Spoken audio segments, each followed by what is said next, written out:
दोस्तों, बिहार में मोदी की मां को गाली दिया गया था। गाली पर पूरा हंगामा हुआ, लेकिन जब राहुल गांधी को खुलेआम गोली मारने की धमकी दी तो किसी ने आवाज तक ना उठाई। सत्ता पक्ष अब तक खामोश क्यों है? क्या राजनीति में अब बहस से हटकर बारूद तक पहुंच गई है? अब राजनीति ऐसे ही चलेगी क्या? दोस्तों, मैं हूं नूरानी मैमून और आप देख रहे हैं आयान फास्ट न्यूज। आज हम उस मामले की बात करेंगे जिसने पूरे देश को झकझोर दिया है। हाल ही में केरल के एक बीजेपी प्रवक्ता ने टीवी पर लाइव आकर के कहा है, राहुल गांधी को सीने में गोली मार दूंगा। सोचिए, यह कोई सोशल मीडिया की गाली गलौज नहीं थी। यह बयान राष्ट्रीय टेलीविजन पर दी गई है, पूरी दुनिया के सामने दिया गया है। हर किसी ने इसे देखा और सुना है। कांग्रेस ने तुरंत गृह मंत्री अमित शाह को पत्र लिखा और कार्रवाई की मांग की, लेकिन अब तक कोई भी ठोस कदम नहीं लिया गया है। कहा जाए तो एफआईआर तक भी नहीं हुआ है उसके खिलाफ।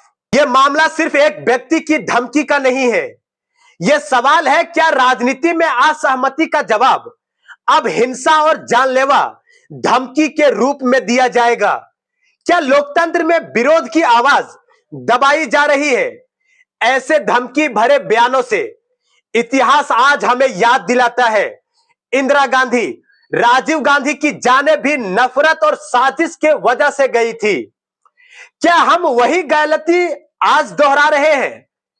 कांग्रेस के नेता लगातार सवाल उठा रहे हैं, राहुल गांधी की सुरक्षा को जानबूझकर खतरे में क्यों डाला जा रहा है?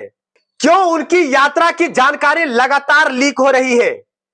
क्या यह लोकतंत्र के नियमों का उल्लंघन नहीं है?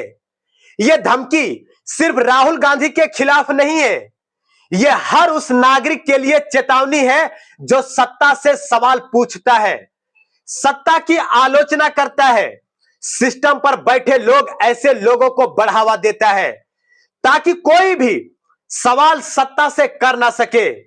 मतलब साफ है, अगर आप सवाल करेंगे तो जवाब गोली के रूप में आएगा, जान गंवाने पड़ेंगे। और अगर सत्ता भी चुप रहे तो इसका संदेश पूरे देश में फैल जाएगा कि असहमति की कीमत जान है। सिर्फ शब्दों की ताकत ही लोकतंत्र की नींव नहीं होती। हमारी लड़ाइयां संसद और सड़कों पर शब्दों से लड़ी जाती है, लेकिन जब वही शब्द हथियार बन जाए तो समझ लीजिए कि लोकतंत्र की नींव हिलने वाली है। कांग्रेस ने तुरंत गृह मंत्री को पत्र लिखा और कार्रवाई की मांग की, लेकिन अब तक कोई ठोस कदम नहीं दिखाई दिया है। सवाल उठता है, क्या यह खामोशी सहमति है या सिर्फ राजनीति की मजबूरी? दोस्तों, होना तो यह चाहिए था, जिस प्रवक्ता ने यह बयान दिया है उस पर तुरंत एफआईआर दर्ज करनी चाहिए और गिरफ्तारी होनी भी चाहिए। टीवी चैनलों की जिम्मेदारी है कि हिंसक भाषा को मंच ना दिया जाए। विपक्ष के बड़े नेताओं की सुरक्षा को गंभीरता से लिया जाए। यह मामला सिर्फ राहुल गांधी का नहीं है, यह हर उस आवाज का मामला है जो लोकतंत्र और सवाल पूछने की अधिकार के लिए खड़ी होती है।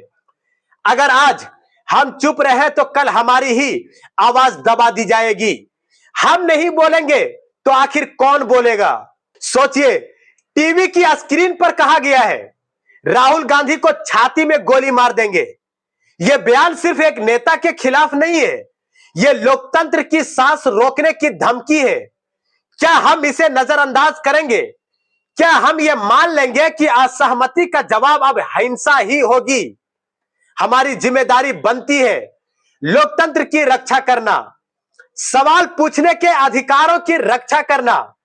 आज राहुल गांधी है, कल कोई और होगा। अगर हम आज भी चुप रहेंगे तो कल कोई और भी नेता, कोई और नागरिक सवाल करने से डर जाएगा। तो मैं आपसे पूछता हूं, क्या हम इस देश में राजनीति को बहस तक सीमित रखना चाहते हैं या धमकी, गोली तक जाने देंगे? कमेंट में अपना जवाब जरूर दीजिएगा। और अगर आप मानते हैं कि लोकतंत्र में हिंसा की कोई जगह नहीं होनी चाहिए तो इस वीडियो को शेयर जरूर कीजिएगा, लोगों तक पहुंचाइए। बने रहे हमारे आयान फास्ट न्यूज के साथ। मैं हूं नूरानी मैमून।